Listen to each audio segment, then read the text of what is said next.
Seguimos en Opinión Socialista en Radio y para hablar sobre esta persecución gremial que sufre nuestro compañero Alfredo Cáceres a través de esta falsa denuncia en su contra por violencia de género y sobre otros temas también, por supuesto, se encuentra con nosotros Laura Lescano, docente, delegada por la lista multicolor del SUTEBA Tigre. Buen día, Laura, ¿cómo te va? Gastón Covino te saluda y junto a mis compañeros Sergio Córdoba y Guillermo de los Hoyos te damos la bienvenida a Opinión Socialista en Radio. Hola, buenas noches, ¿cómo están? Gracias por la invitación. Gracias a vos por estar en nuestro programa.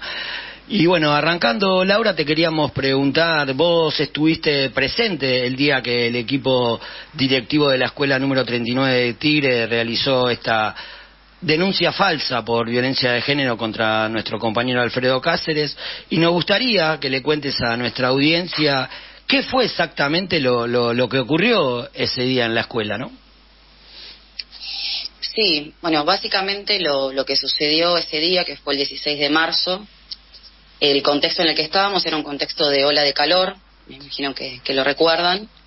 Sí, tremendamente. Y, bueno, sí, fue una ola que a nivel nacional se tomó el tema y sin embargo directores, inspectores de diferentes instituciones educativas, escuelas primarias y secundarias, digamos, en nivel público, se negaban a la suspensión de clases en aquellas instituciones donde no había condiciones. Lamentablemente hace décadas, sí, más de 4 décadas que estamos viviendo un desfinanciamiento, una desidia, un abandono por parte de los distintos gobiernos en lo que hace a la escuela pública, y eso hace que estas condiciones de emergencia, por ejemplo, cuando hace mucho frío o mucho calor, se note claramente que las escuelas no están en condiciones, por falta de ventiladores, aires acondicionados, porque no andan las estufas, pérdidas de gas. Básicamente las escuelas se caen a pedazos, están en ruinas. O sea que la infraestructura está explotada en la provincia de Buenos Aires y en el país, ¿no?, de las escuelas. Sí, exacto, como decís, no solo en la provincia de Buenos Aires, en el conurbano, sino a nivel país, porque son décadas justamente de vaciamiento del sector público. Sí, desinversión, básicamente. Y en este contexto, las compañeras maestras de la primaria 39 acudieron a SUTEBA porque las directoras, las directivas de esa escuela, de la primaria 39, habían aceptado suspensión de clases porque no estaban las condiciones, porque realmente no estaban en esa escuela. Les comento que compartimos edificio con la secundaria 44, donde yo soy delegada, que es una escuela conformada, y realmente estamos todos hacinados. No solo que la escuela se cae a pedazos prácticamente, sino que estamos hacinados, no hay condiciones, y los ventiladores no andaban, bueno, no había condiciones. Y se suspendieron las clases jueves y viernes, y los directivos el fin de semana le comunican a las compañeras que por orden de la inspección tenían que sí o sí volver el lunes a las clases, que no se suspendían, más allá de que no había condiciones. ¡Qué desastre! Exacto. Entonces las compañeras se comunicaron con el compañero Alfredo, con Cáceres, que él no las conoce desde esa semana de la ola de calor, sino que el compañero ha estado acompañando la lucha de las compañeras también por distintas problemáticas de la escuela y lo tienen como un referente. Entonces al primero que acudieron fue Alfredo, porque tanto la directora como la vicedirectora le decían a las compañeras que la medida que se había tomado de retención de servicios, ¿no?, ante la respuesta de no querer suspender las clases y que no haya condiciones, era una medida ilegal. Y también a las compañeras que recién ingresan al sistema y que eran suplentes, algunas, les plantean que iban a perder el trabajo, porque le iban a tener faltas injustificadas. Entonces algunas le decían que iban a perder descuentos y otras faltas injustificadas. Acá tenemos que recordar, ¿no?, que la dirección, Alfredo, es parte de la dirección de SUTEBA, o sea, de la seccional oficial que está dirigiendo SUTEBA en Tigre, no es que es parte de una oposición, no, está dirigiendo, junto con el resto de la dirección de Tigre, están dirigiendo SUTEBA Tigre, por lo tanto estaban convocando a la autoridad del sindicato que las representa, ni más ni menos. Exactamente, las compañeras llamaron a sus representantes. Votados y elegidos democráticamente. Sí, y este año ya se va a cumplir una década desde que la lista multicolor, como seccional combativa, estamos al frente del sindicato. Entonces, nosotros el 16 de marzo nos presentamos en la escuela justamente a pedido de las compañeras para que nosotros clarifiquemos la medida y que no era una medida ilegal y poder con la directora, la vicedirectora, ¿no? que entiendan que las compañeras primero deciden quiénes quieren que las represente. En eso no pueden intervenir los directivos. Punto número 1. Y punto número 2, para clarificar que la medida no era ilegal y clarificar de qué se trataba. Entonces nosotros nos presentamos ese día en la escuela, que fue el jueves 16 de marzo. Asistimos a las 8 de la mañana como miembros del CES, ¿sí? Del Consejo Ejecutivo del SUTEBA, como bien decías, como parte de la directiva, y a pedido de las compañeras, a las 8 de la mañana. Bueno, no estaba ni la directora ni la vicedirectora, sino que al día anterior las compañeras le habían avisado a ellas que íbamos a asistir. Y como no sucede de costumbre, por lo que nos transmiten las compañeras, ese día llegaron pasadas las 9. Cuando nos atienden en dirección, nosotros teníamos otras actividades, estábamos poco urgidos de tiempo, además de estar ya más de una hora en la escuela esperando. Nos atienden de una manera muy violenta, muy mal predispuestas, particularmente a la vicedirectora con un tono muy autoritario, muy elevado, en un ambiente que era muy hostil, que no se trataba de hablar entre adultos, colegas, compañeros, sino que lo primero que nos dicen es ustedes no nos dan órdenes, ustedes no son quienes para decirnos lo que tenemos que hacer. Y nosotros no fuimos a decirles lo que tenían que hacer, fuimos a representar a las compañeras y a clarificar la situación. El tono se siguió elevando y en un momento identifico que adentro de la vicedirección, esto no lo dije, además de estar la directora y la vicedirectora, le pidieron a la secretaria de la escuela que se quede. Y en un momento, no, ni siquiera nos pidieron que siéntense, nada, ya de entrada un ambiente totalmente hostil. Y observamos que la secretaria nos estaba filmando. Ahí me paro, en un momento sí me senté, me acuerdo que había una sola silla, me senté yo, más allá de que no me habían dado asiento, me paro y freno la situación, digo, ¿qué está pasando? ¿Por qué nos están filmando? Obviamente que uno como militante, como activista, como luchador, si no das el permiso, ¿no? La verdad que a mí me recordó a momentos muy oscuros de nuestra historia, se me puso la piel de gallina, digo, ¿qué es esto? ¿Por qué nos están filmando? Bueno, obviamente ellas lo negaban, siguieron agrediéndonos, a Alfredo sobre todo, lo empezaron a agredir más fuertemente, y el compañero se retira. Pero el compañero en ningún momento gritó, faltó el respeto, insultó, todo lo contrario. Quienes lo conocemos a Alfredo sabemos muy bien cómo actúa, sabemos muy bien cómo se maneja. Entonces el compañero se retira porque no podíamos continuar en esas condiciones, porque en realidad no era una reunión, era un ataque constante hacia nosotros y no se nos permitía hablar directamente. Y en un tono obviamente autoritario, gritando, hablando demasiado fuerte. Tremendo. Muy tremenda la situación. Laura, muy bueno el relato que hiciste, nos clarificás bastante la situación, sobre todo a aquellos que por ahí, viste, escuchan y muchas veces no pueden hacerse una imagen de cómo son las cosas. Sabemos, vos decías hace un rato que trabajás en la escuela en la número 44, que comparte edificio con esta escuela. ¿Cuál es tu situación ahora en la escuela? ¿Qué trato estás recibiendo por parte de las autoridades? ¿De la 44? De la 44, de la 39 que está al lado. ¿Cómo es tu situación en la escuela? ¿Bien, normal, sigue normal o cómo viene? Hay una situación muy particular porque la primaria funciona en todo lo que es la planta alta y nosotros en lo que es nuestra secundaria 44 contamos nada más con 3 aulas, que son aulas prestadas de la primaria, de lo que eran las EGB, que después fueron escuelas conformadas. Sí. Esa es la realidad de la mayoría de las escuelas de la provincia, ¿no? 2 escuelas, 2, a veces 3, metidas con forceps, luchando entre sí por los recursos, generando divisiones y todas estas situaciones que venimos viendo desde esa reforma, ¿no?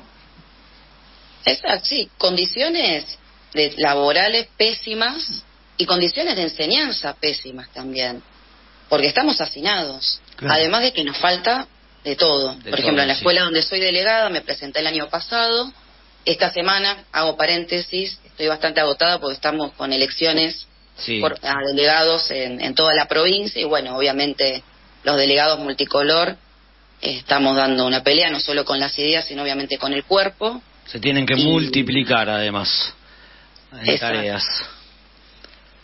Y bueno, venimos dando con los compañeros, particularmente de la 44, con un grupo de compañeros y compañeras, una pelea por el edificio propio, que la empezamos el año pasado, a partir de que me propongo como delegada. Yo ingreso en mayo en la escuela, en junio están las elecciones y me postulo. Por todo o sea, básicamente necesitamos edificio. ¿Por qué? Porque no tenemos nada. No tenemos porque les corresponde, ¿no? Tenemos biblioteca, no hay preceptoría.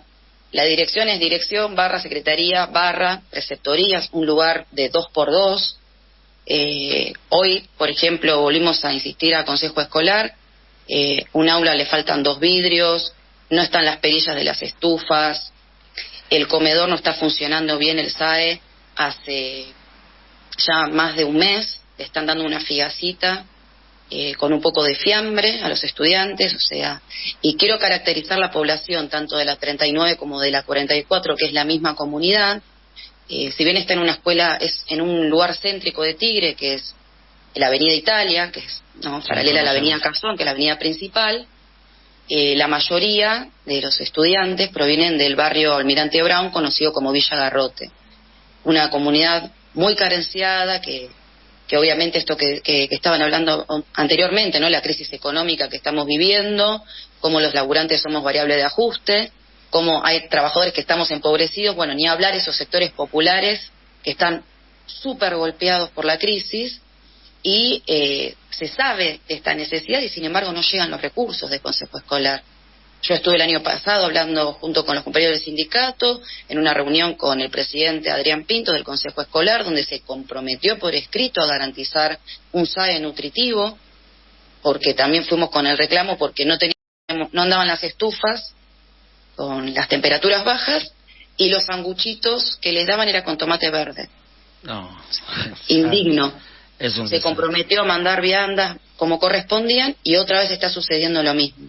O sea, en esas condiciones, estudiantes que no tienen zapatillas, que tienen hambre, que te dicen tengo hambre, unas condiciones muy... Ninguna solución dan, además de todo esto que vos describís, que venimos describiendo, que venimos hablando, ante el ajuste que hay sobre educación, no te dan ninguna solución las autoridades ni ningún gobierno, y además de atacarte, de tratarte mal con las autoridades de la escuela, de la 44, de la 39 y de cualquiera que fuera, atacan a los compañeros y a las compañeras, como en el caso de Alfredo Cáceres, que luchan, y también lo que hablábamos anteriormente de Jorge Adaro, ¿no?, que le habían pedido el desafuero como delegado.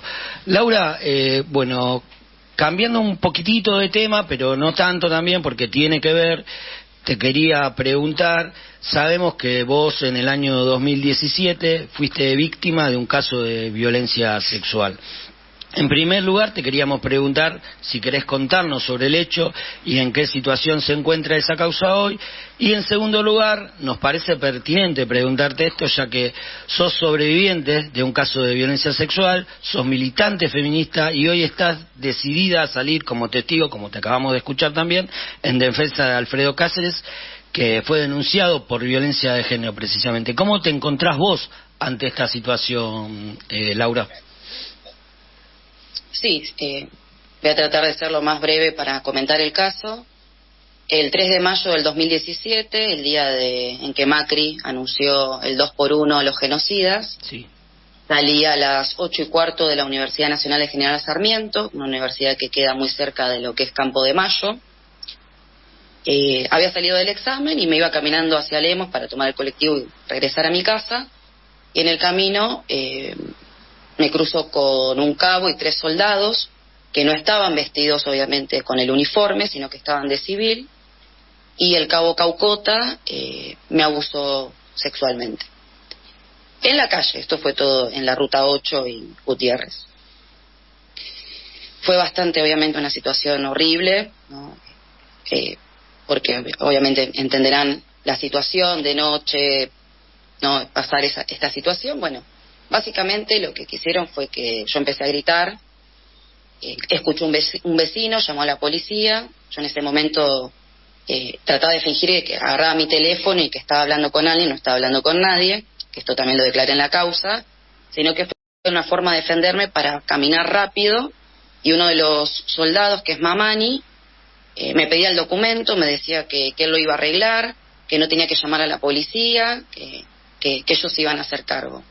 Bueno, tuve una situación obviamente violenta, porque lo que querían hacer era encubrir al abusador. Los otros 2 soldados se lo estaban llevando, ¿no? Y Mamani era el que se quedaba para insistirme que no llame a la policía, que me quede ahí, que ellos lo iban a resolver. Llega la policía por el llamado del vecino, escuchó mis gritos que fueron muy fuertes, y cuando le abren los bolsos, le digo hacia dónde se había ido el abusador con los otros 2 soldados, tenían los uniformes dentro de los bolsos, los uniformes de soldados. Bueno, básicamente desde esa noche, del 3 de mayo del 17 hasta mayo del 2019, que se lleva adelante el juicio, viví lo que vivimos la mayoría de las víctimas / luchadoras de la violencia de género, en sus diferentes expresiones, cuando decidimos denunciar, porque el caso se hizo público, fue un escándalo. Hasta intervino en su momento el ministro de Educación llamando al rectorado qué pasó, qué escándalo, porque había salido en los medios. Por ejemplo, los 3 soldados me hicieron causa, me persiguieron, me hicieron causas civiles por mentiras y calumnias. Tremendo. No solo tuve que revictimizarme y explicar ante la justicia machista y patriarcal muchas veces el relato de lo sucedido, como suele pasar, ¿no? Que somos nosotras las que estamos todo el tiempo teniendo que explicar que no mentimos, cómo fue la situación, y recibimos las contraofensivas, ¿no? de los violentos, y en este caso sus cómplices, que me hacían esa causa por mentiras y calumnias. Fue bastante duro, porque incluso, si bien el fiscal de instrucciones, Mario Marini, actuó bastante bien, el fiscal de juicio me llegó a decir o a caracterizar como una mala víctima. Porque mirá. Sí, porque puede ser buena víctima y mala víctima. Tenés que ser obediente o...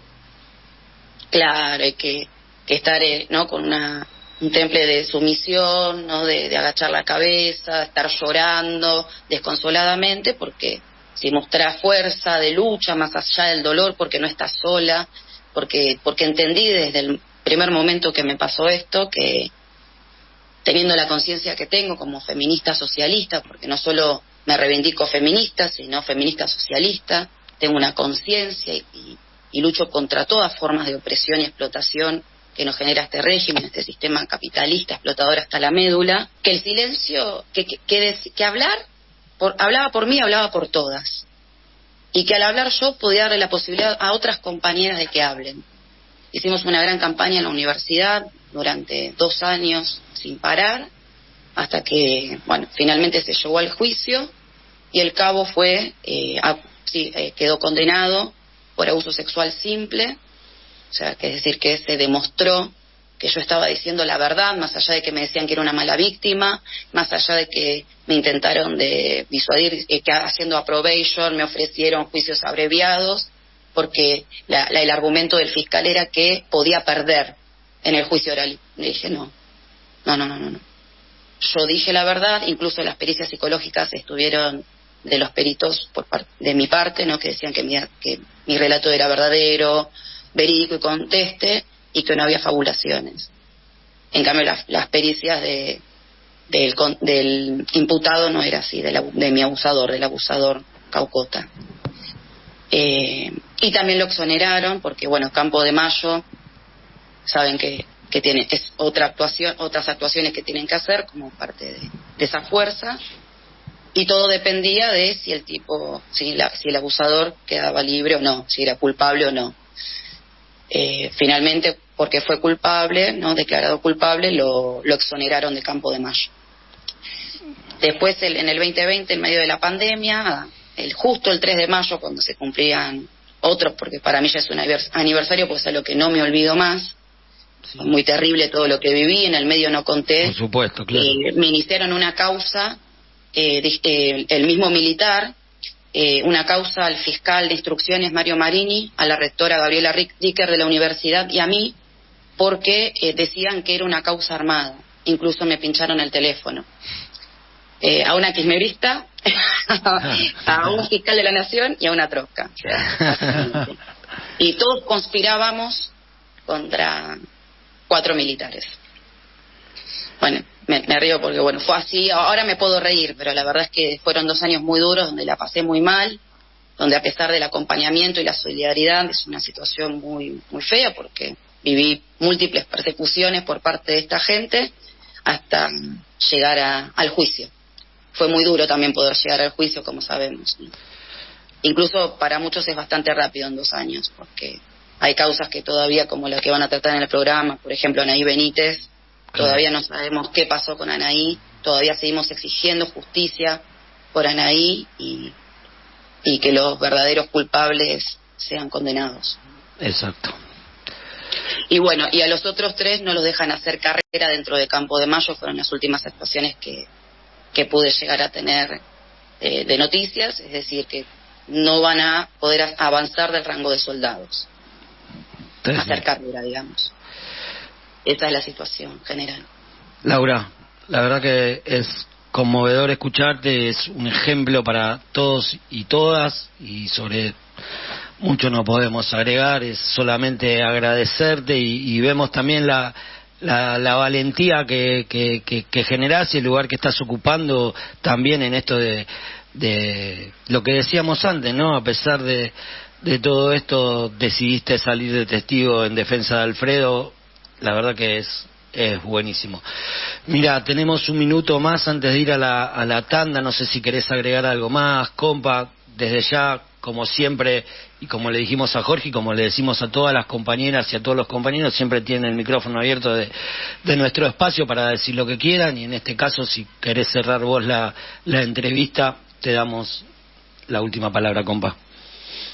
Sí, lo que quisiera decir es que coincido con Jorge en cuanto a la caracterización de que el ataque a Alfredo no es un ataque solamente al compañero Alfredo, sino que es un ataque a una seccional combativa, a una seccional que lucha contra el ajuste de este y todos los gobiernos que venimos pasando, desde Cristina, Macri, ahora con Alberto, ¿no? Y el ajuste que se quiere imprimir, que quieren que se descargue contra nosotros.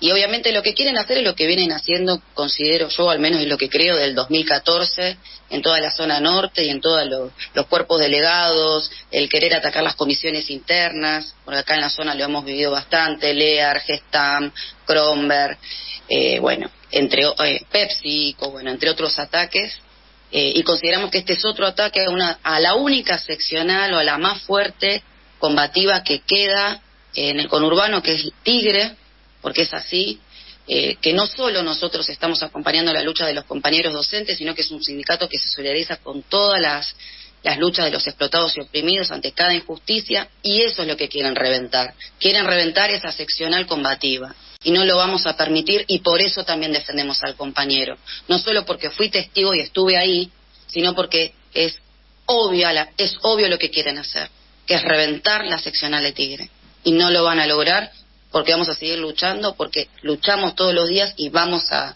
estar ahí hasta que al compañero le quiten la perimetral, porque eso es importante decirlo. El compañero tiene una perimetral más allá de que el fallo se dictó de que no hay causales de violencia de género. Entonces es claro el ataque político. Laura, muchísimas gracias, compañera, muchísimas gracias por haber estado en Opinión Socialista en Radio. Muchas gracias por la invitación. Buenas noches.